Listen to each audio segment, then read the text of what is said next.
If there is one visual component every MOBA has in common with the others, is the outstandingly useful UI. One popular game that uses UI to its maximum potential is, as the title says, League of Legends. If you were to take a look at it and analyze it, you would soon realize the amount of information the player can quickly gather in a super short amount of time in a very simple way. In this video, we will learn how to recreate League of Legends UI, to be more exact, the bottom bar's abilities. While it might seem simple, it's not quite that easy. Let me know down below, do you guys play any MOBAs, and if you do, which one is your favorite? If this is your first time here and you want to learn more about Unreal Engine 4 and game development, sign up by subscribing so you don't miss anything. Before starting, this video is brought to you by Pfs Studio. Although video game development includes a lot of steps, coding remains one of the basic ones. Even if you don't write thousands of code lines, you have to use various tools whose quality determines how comfortable the process is and what the ultimate result will be. And no matter how professional you are, nobody is immune from making errors. Thanks to various tools of controlling code quality, this process can be adjusted and optimized during the development phase. For example, one of such programs is Pfs Studio. Pfs Studio is a tool for bug detection in the source code of programs written in C, C++, C#, and Java. There were a lot of projects analyzed by Pfs Studio, including gaming ones like Doom 3, Godot Engine, and Multi-Theft Auto. The Pfs Studio team also tried out their tool on the Unity code and wrote an article about the results, the link to which you can find in the video description. And if you want to learn about software bugs in video game development in general, you may probably be interested in reading the Static Analysis in Video Game Development Top 10 Software Bugs. Visit the website, download Pfs Studio, and try to find errors in your project. In addition, you can find a lot of useful information about static analysis, code quality, and programming in general. Make sure to enter promo code #nitrogen in the message field to get a 30-day free trial instead of 7. And now, without further ado, let's begin this tutorial. Here we are in our project. Now for me, this is not the default template, and let me show you real quick what I added. The first thing that you can notice is this UI, which is taken straight from League of Legends, and this is going to help me know where I should place my abilities in these big black squares. Alright, then what I added is an image, actually several images. This is an angular gradient which we are going to use for a radial progress bar. Then I added a border. Okay, and then I also added a text. Now this is going to help me style some things later. And the last thing I want to show you is how I set up the HUD. The widget is very simple, just an image, nothing in the graph yet. And then in the character, again, very simple, create widget and add to viewport. Now the first thing that we have to create is a widget, so let's go to content browser, user interface, and widget blueprint. I'm going to call this W_ability slot, and let's enter it. Now let's go to fill screen and set this to custom size, and let's set the size. We're going to have 200 by 200, and that should be fine. Let's compile, and now let's add some images. Okay. Let's add this in the canvas panel. Let's go to anchors and set the anchor to be the bottom right one. Let's set all the offsets to 0, so this is going to cover the entire screen, the entire canvas. And now for me, this brush is going to be the border. Alright, and then I'm going to set the Z order to 1. And actually, what I'm going to do, instead of having it here an image, I'm going to create a material. Let's go to content browser, right click material, underline border, let's enter. Let's go to the main material node and let's go to material domain and set this to be user interface. Right, then let's get the border in here and have this saturation node. Let's create a parameter, so press 1 and then click, then right click and convert to parameter, and I'm going to call this the saturation. Okay. Let's plug this in fraction and then plug this in final color.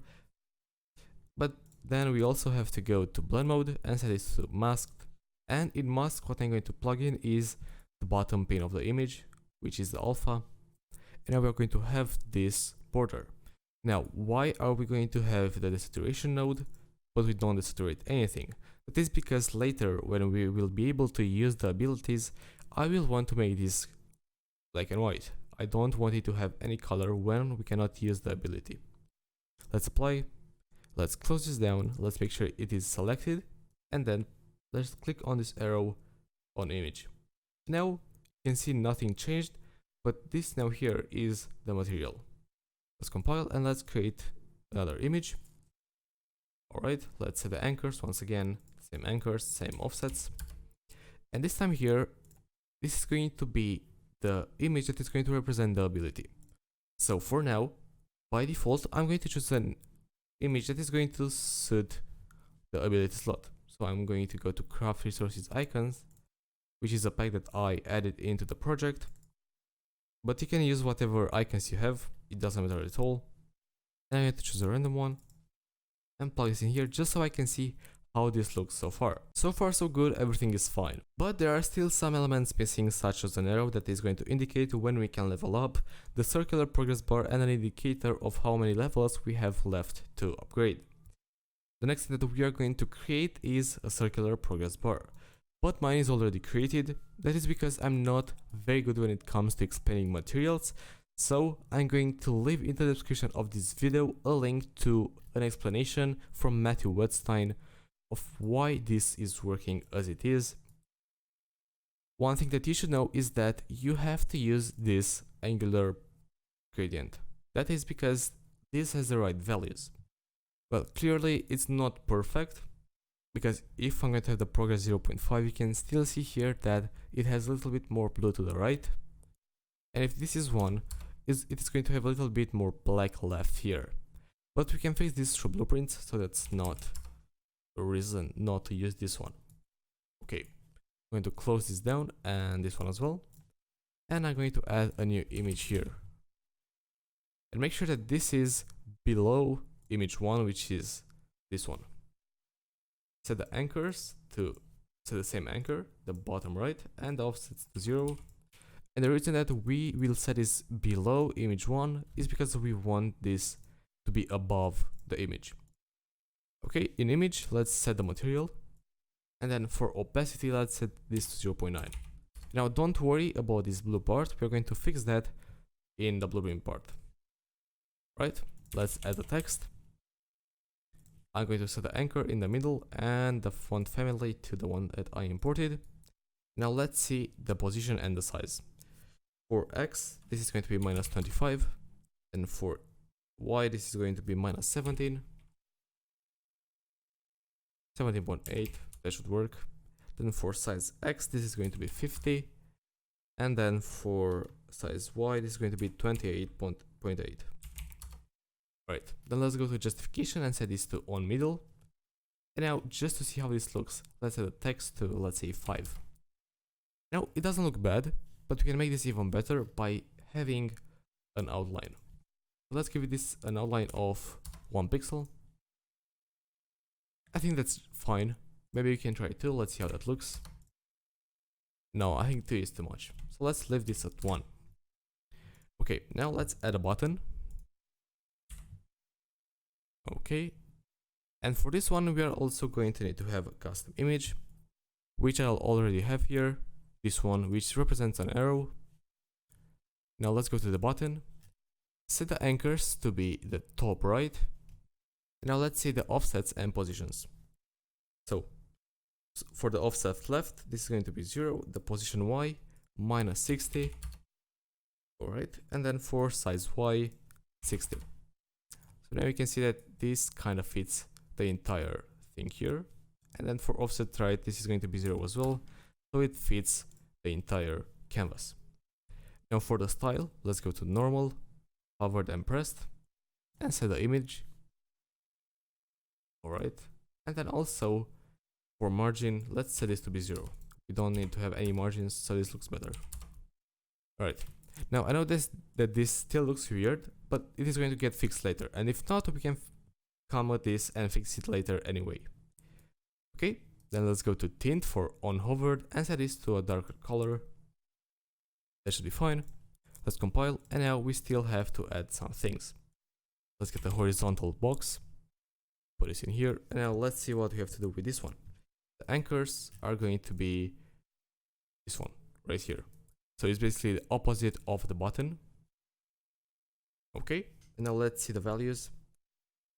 Okay, offset left 0, position Y 4, offset right 0, and then for size Y 14.25.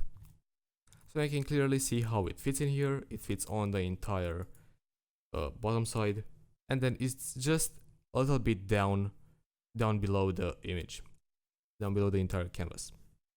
Right, now for this we will have to add some images once again, and I still have to import mine, but for now let's set up some things in here. Let's set this to fill, and then let's set this to be the justification, the alignment, on middle for both. Now let's see what images we have to add. So these are my images. Let's go on and set the image right here. Then set the image size to be a 10 by 10 size. Now I'm going to copy this and paste it 4 more times in the horizontal box. Then I can clearly see we have 5 dots, which are aligned perfectly with perfect distance between all of them. Okay, now one more thing that we have to do in the text is to set a size to 26, because this is pretty small right now. So now everything should be fine when it comes to how it looks, but currently we don't have any functionality, so let's see how we are going to add that. We will have to use a lot of variables. So for that, let's create a lot of them right now so we don't have to deal with them later. So one is going to be ability image. This one is going to represent the image that is displayed right here, and we are going to use this in combination with a bind. The variable type is going to be object, this one right here. Then we are going to have cooldown, which is going to be a float. Then another one called maximum cooldown. Then this one is going to be a boolean on cooldown. Alright, so we know if this is on cooldown or not. Then we're going to have character, which is going to be a reference to our top-down character. Right here. Alright, and another one called the maximum level. We're going to have 2 types of abilities, an ultimate and a normal one. The ultimate is going to have a maximum of 5 levels, and the normal one is going to have a maximum of 5 levels.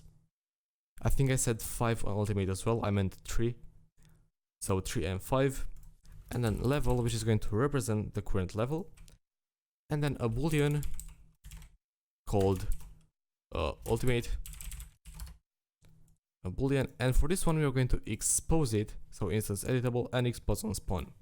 So this way, if we are going to create in the HUD, let's try that real quick.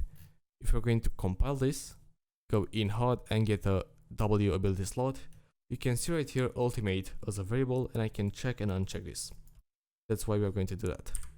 Okay, let's compile and let's go on event graph and let's get event construct. First of all, we are going to create 2 event dispatchers on level up and set on cooldown.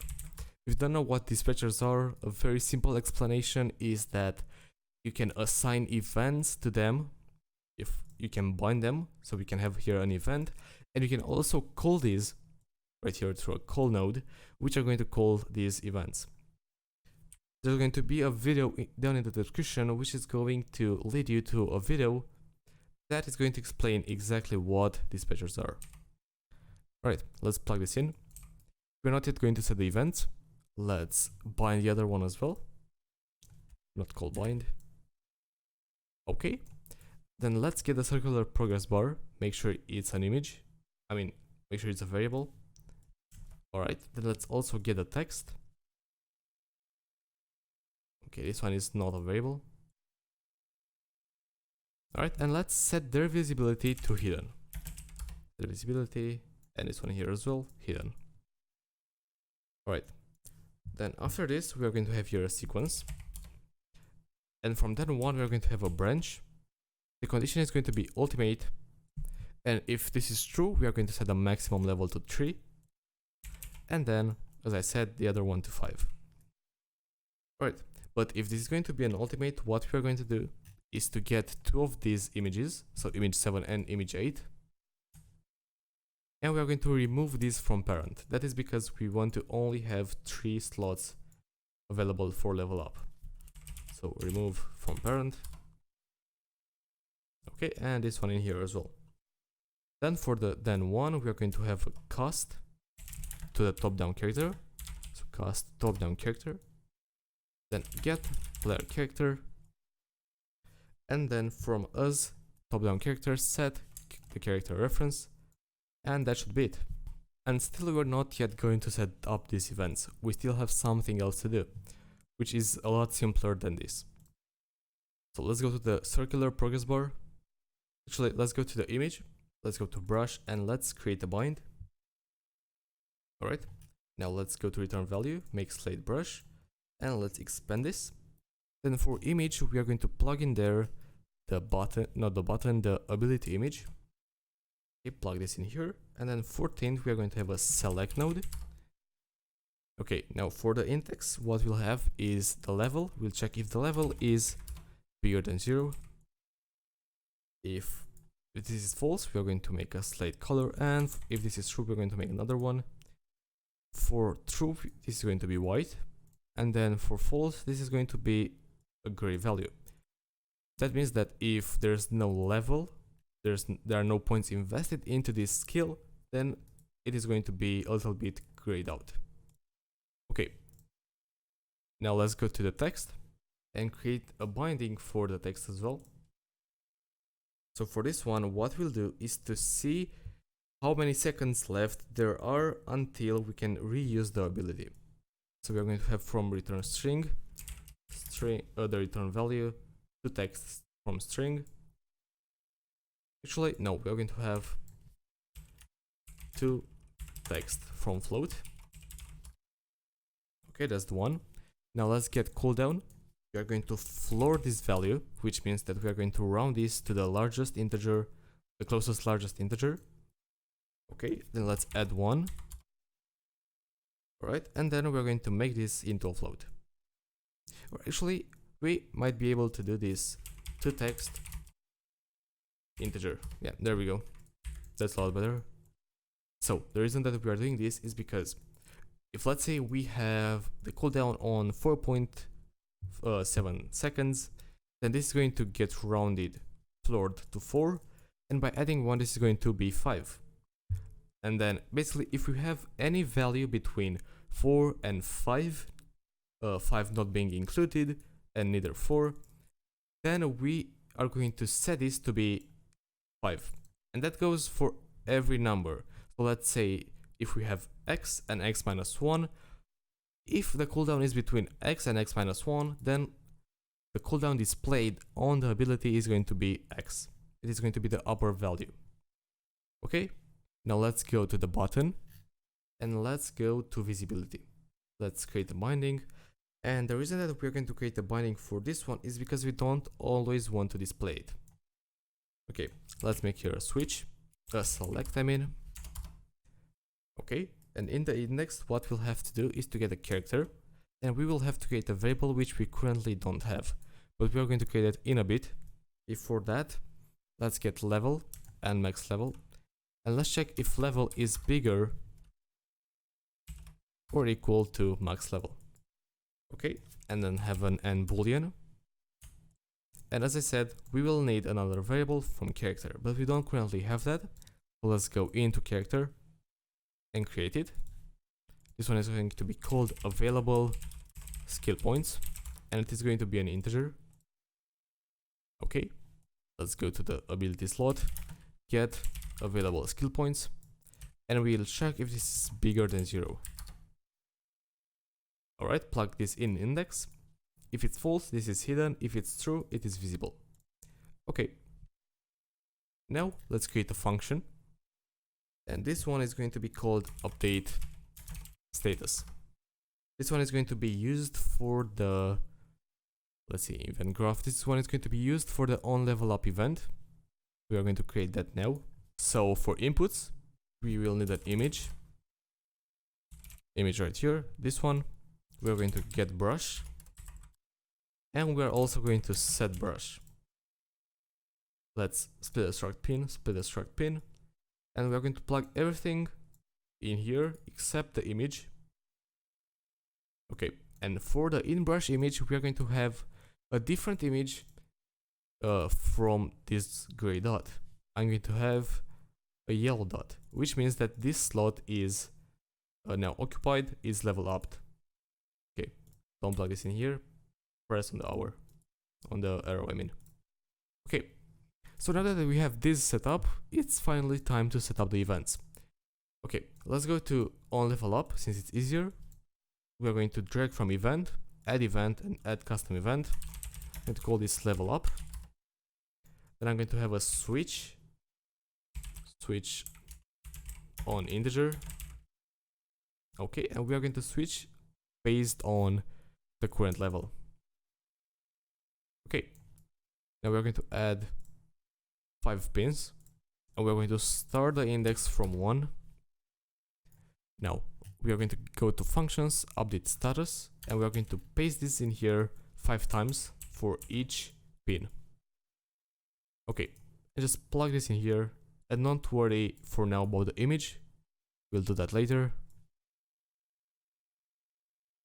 Alright, now let's go and see which images these are. Image 4, 5, 6, 7, and 8. So we will have to get all of these. So image 4, 5, 6, 7, and 8. Let's check one more time just to make sure. So from 4 to 8, and that's it. And now we will need to take this in order. The first one is 4, then 5, then 6, 7, and the last one is 8.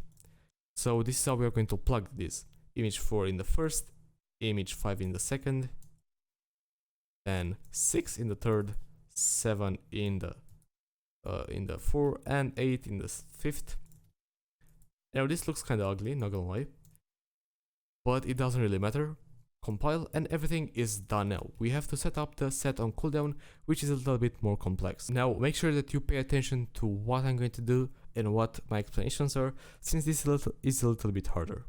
Let's go once again to event, and add custom event. I'm going to call this start timer. Okay, so let's see what we have to add. First of all, we are going to set the on cooldown to true, clearly because we want to make sure that this is on cooldown, so we can check in other blueprints as well. Then we're going to set the cooldown to be max cooldown, which is currently 0 on both, but these are going to be set in another blueprint, so don't worry about that for now. Okay, then let's go to this part here of the blueprint, set visibility, and now we're going to set it instead of hidden to visible.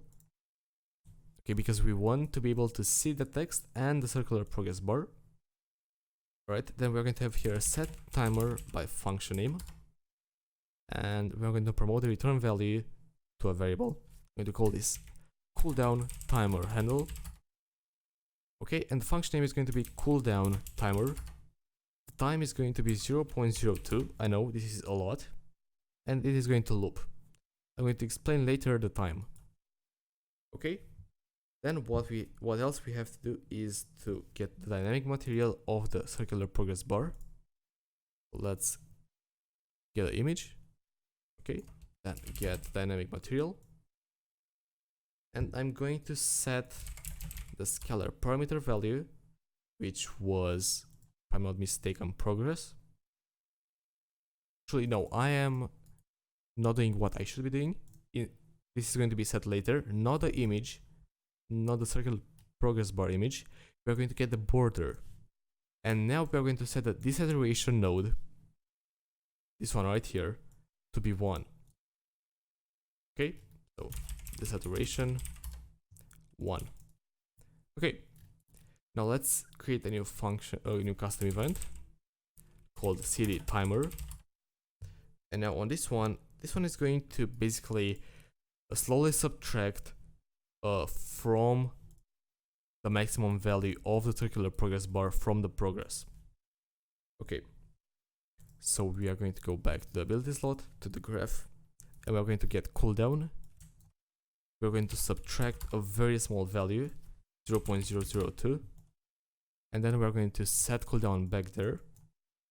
Okay, so this is basically like decrementing, but not with integers, and not with 1, but with 0.02. Then we're going to go to the circular progress bar this time, then get dynamic material, alright, and set scalar parameter value, the parameter name progress. Okay, now in here we will have to do a little bit of math. So let's get cooldown, let's get max cooldown. We're going to divide cooldown by maximum cooldown, alright. Then we're going to check if this is less or equal to 0.004. And then we're going to have here a select node. Okay. If it's false, then we're going to plug this in here. But if it's true, this is going to be 0. Plug this in value. Now everything should be fine. Then get here a branch. And then we're going to get cooldown less or equal to 0, 0. Alright, and then after this, we are going to clear and invalidate the timer by handle. So if this is true, clear and invalidate. Then we are going to copy this part once again and set this to false. I mean to hidden. Set on cooldown back to false. And then we are going to get this once again and set the value back to 0. Okay, now let me explain what we are doing. So as I said, we are going to subtract 0.02 every time. Then here we are going to do a little bit of math.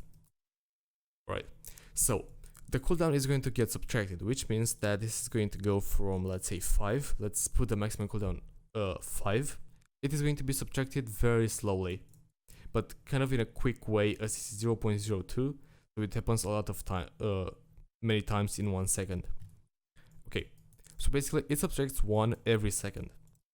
Right. Then we are going to divide the cooldown by the maximum cooldown. So in the first frame that this happens, the first iteration of this custom event, that is going to be 5 divided by 5, which is 1, which is going to get put in the progress. And 1, if you remember, if you go to the progress, 1 means that this is full. This is completely blue. Right. Then this is going to slowly decrease. So halfway there, it is going to be, instead of 5, 2.5, which is going to be 0.5 in the progress. Alright, but at some point this is going to get a super low value, which is going to be close to 0, which is 0.04. And if this is that close, we are going to straight set this to 0, so it is going to be complete dark. So it's going to be black, as you can see here. Okay, and then we are going to check if cooldown is 0. And if that is true, we are going to stop this timer by function name, so it's not going to run infinitely. Then set the visibility of the progress bar and the number here back to hidden, because we don't want to see it anymore. On cooldown, clearly this is going to be false. So basically we are going to reset everything that we set here. Okay, I hope you got it. If you have any questions, again, let me know down below. And now it's finally time to have some fun and stop with this boring stuff, materials, images and whatnot. Once again, content browser, user interface and widget blueprint. W underline ability bar. Okay, now let's go to fill screen, custom once again. Now this one is going to be a pretty small value. We want this to be just like in League of Legends. If we're going to play, you can see that this is a rectangle. That's what we are going to do. So the sizes are going to be 295 by 85. Okay. Then let's go to user created and add a W HUD. Now the sizes are going to be 70 by 70. Actually not HUD, ability slot. Okay, 70 by 70. Then add another one, 70 by 70, but this time the position is going to be 75. Then add 2 more. This one is going to have the position 75 plus 75. So each time we're going to add 75, which is 150. If I could type this in here. Alright, let's see. This one is not alright. Okay, so this one is 0. Actually, no, it's 150 plus 75, that is 225. Okay, and now you can see everything fits, and as I said, this arrow here got fixed, so it looks as it should, even though in the W ability slot, it looks very weird. Let's close this down, and now let's see how we are going to set this up in the W HUD. We are going to go to ability bar and add this in here. The anchor is going to be at the bottom, and let's see the position. This one is going to be minus 260. And for Y, this is going to be minus 247. And for the sizes, this should be 85. Okay, now you can clearly see how this is set up. Actually, it can go a little bit more to the right. Yeah, that should be fine. Let's play. And now you can see how this looks here. But there are some problems. Now this is a gray image. Then there's also the border. If I'm going to press any buttons, there's nothing going to happen. And then we also don't have those arrows. So let's see how we're going to do that. So let's once again start with the simple stuff. Let's go to Edit, Project Settings. Let's go to Input and create a new action mapping. I'm going to call this Level Up. And now you should not follow what I'm doing. That is because in a game, you are going to have a custom way of leveling up. Well, for me, I don't really have one. So I'm going to create something very simple. Level up. And then I'm going to increment available skill points. Plug this in on pressed. Compile. And now I'm going to press X. And let's see if anything is happening. Print on string. Okay. Well, it is happening, but there's currently one problem.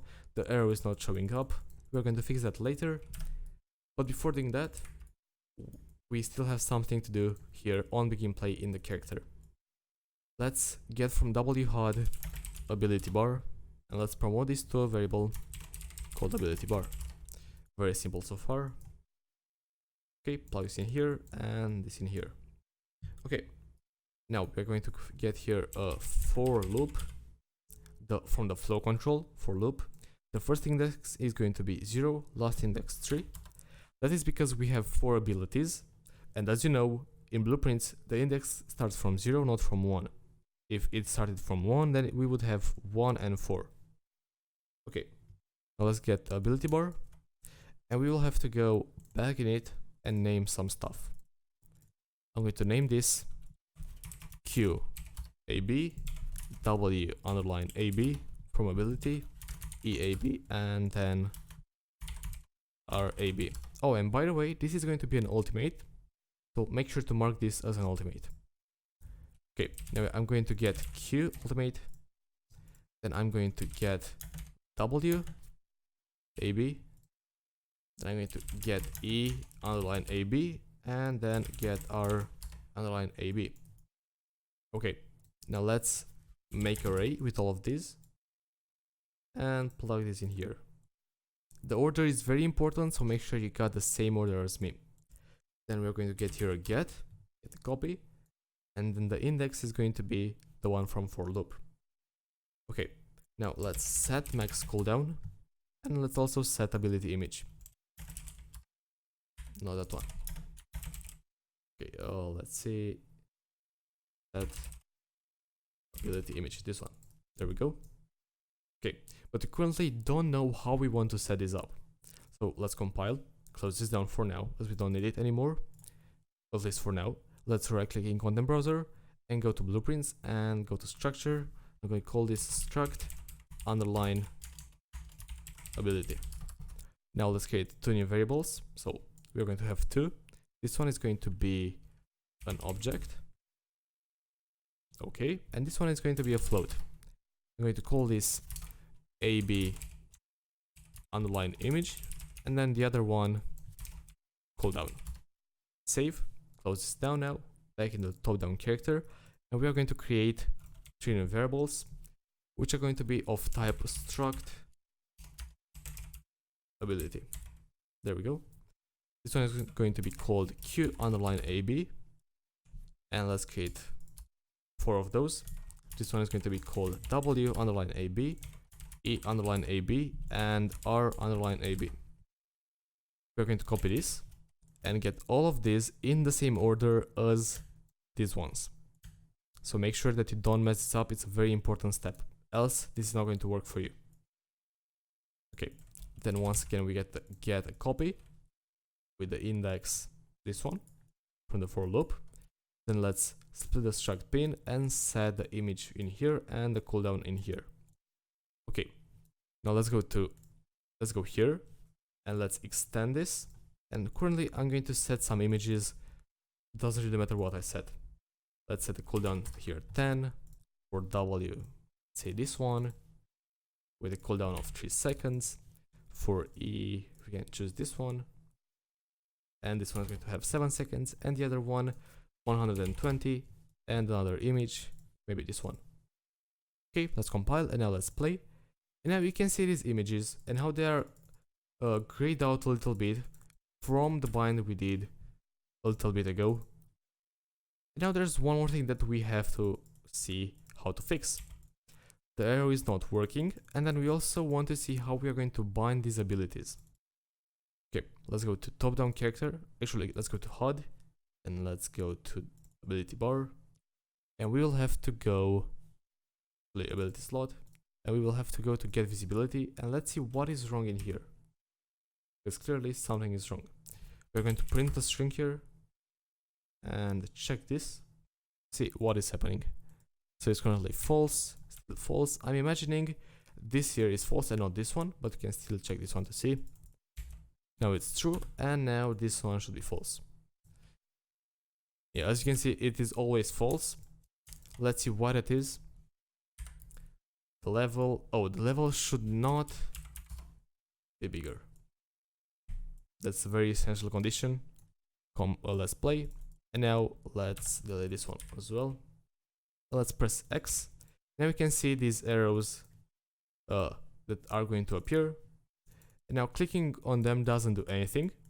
So let's see what we have to do in order to do that. Let's go to the button. Let's go to on pressed. We're going to get character. And we are going to call from the character a function which we haven't created yet. But we are going to do that. But before, we are going to have here for the on level up, we are going to call it. Call. So we still have something left to do here. Let's leave this for now.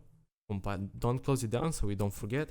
And let's go in the top down character. So what's left is seeing how to set this on cooldown and leveling it up. And by on cooldown, I mean using the ability. So for that, we will need to have some input actions. Let's go to input, action mappings, and I'm going to call this use abilities. Now we are going to have 4 buttons, Q, W, E, let's see if we can find that, right here, and R, right here, close this down, and now we're going to have here use abilities. Okay, now let's get player controller. Okay, player controller, not character. Okay, then get is input key down, and this one is going to, the key is going to be left control. Okay, let's have a branch, and now let me explain. In League of Legends, if you're going to hold down left control and press any of the ability buttons, you are going to level up that ability. So that is very important. So if it's true, actually, let's negate this so we can understand this better. So if we are pressing it and we are going to negate it, it's going to become false. And if that's the case, we're going to check if available skill points is bigger than 0. And if that's true, once again, we are going to go from key, get display name, then to string, and then we are going to have a switch on string. So if you don't know what this does, once you're going to press Q, W, E, or R, the key is going to have a name. So the key that you press is going to have a name. We make this a string, and then we can use a switch on string. So we can add 4 pins, a Q pin, a W pin, an E pin, and an R pin, which is going to get fed by this get key display name and the conversion. Right. What we have to do is to get ability bar, then get Q slot, get QAB, that's fine. Okay. Then we're going to create a function which is going to make our work a lot easier. But before that, we're going to get level and get maximum level. We are first going to create it in the event graph, and then we are going to collapse everything into a function. Okay, if level is less than maximum level, okay, if that is true, we are going to get level once again, and we are going to increment it. All right. Then we are going to decrement the available skill points because we just used one, so we don't want that. And then we are going to get a QAB and call level up. So this is where the dispatchers help a lot. Let's select everything and collapse this to a function. I'm going to call this level up AB. Now you can see here a lot of inputs which are basically the same input, so we can delete this and then get in here and set everything to use self too. Okay, this here. Alright, and the last one. Okay, wait. This one, I don't know what this one is. Oh, that one. I see. So we can delete this one, we don't need it, and then we can delete all these inputs. And then we can call this ability. Compile. And now we can use this for each ability. So we don't have to copy that code a lot of times. We can just plug this in here and then just get the ability that we want to level up. Now this is a little bit boring as we have to get a lot of abilities. So get W underline AB, then get E underline AB, and then get R underline AB, and then plug this in here. Make sure you plug in the corresponding pins. Now we can level up, which is very nice. Let's go back to ability slot, and this is what we have to do. We have to get level up ability, actually call level up ability, and in the ability we are going to have here a self node. We are going to level up self. Play, and now let's press X, and now if I'm going to press on the button, you can see it leveling up, you can see this turning into yellow, and you can see this not being that dark anymore. Let's see that one more time. Alright, now I'm going to press X and hold Control and press, let's say, E. And you can see that worked. Okay, now let's see how we are going to bind this to actually be usable.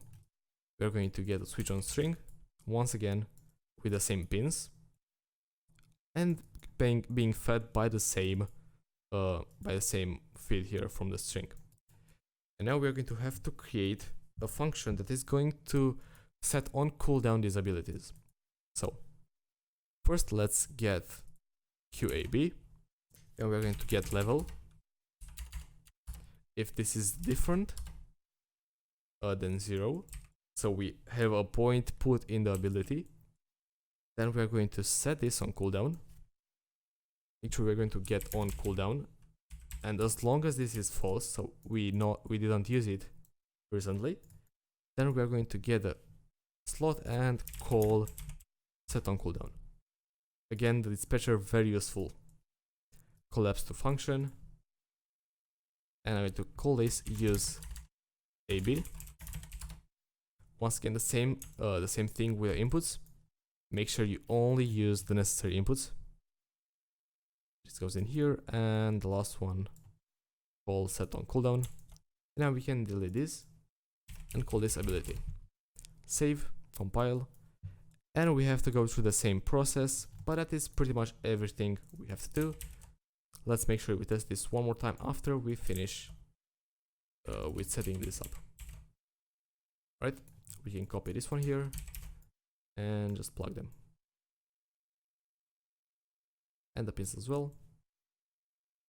Now I'm going to press Q, nothing happens. I'm going to press X for level up, Control Q, and I'm going to press Q. Well, apparently nothing happens. Let's make sure that everything is alright. On cooldown, this should be false. Compile, play, do that one more time, press Q. Now you can see the 8 that is going down each second, but there is a problem with the progress bar, so we have to fix that as well now. So a very noobish mistake, I misspelled this. It should be progress, not whatever I spelled there. Play, press X, put this in here, and now press Q. And now you can see the circular progress bar in action. So that's pretty much everything we have to do for this mechanic to work. And now, if you want to know how you can create characters further on, so each one has their abilities and whatever there is, you go to the top-down character, create a child blueprint, okay, go to begin play, and then you set AB, let's see, there we go. You have to set QAB, just put the struct pin and set this, and then you do for each one for Q, W, E, and R, and so on. And then something else that you can do in order to make this even more interesting.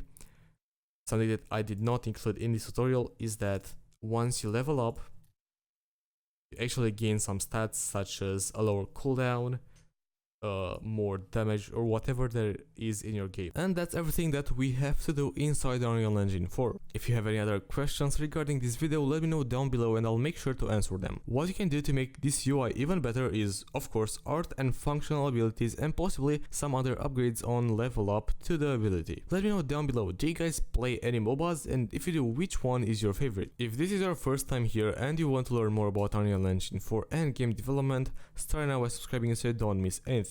Big thanks to Queen Shaw, Luis Aguirre, Konstantin, Kawisi Nithirotanan, Justin Cirilli, Iwan Crayons, Donald Anderson, Clive75, Kamasutra Industries, Andrew Millspog, Badr Al-Kahtani, and Aaron Skinner for supporting me this month. Once again, thanks to Pfs Studio for supporting this video and the channel. Make sure to check them out and use hashtag nitrogen as a promo code. Thanks a lot for watching the video until the very end, and I'll catch you in the next one.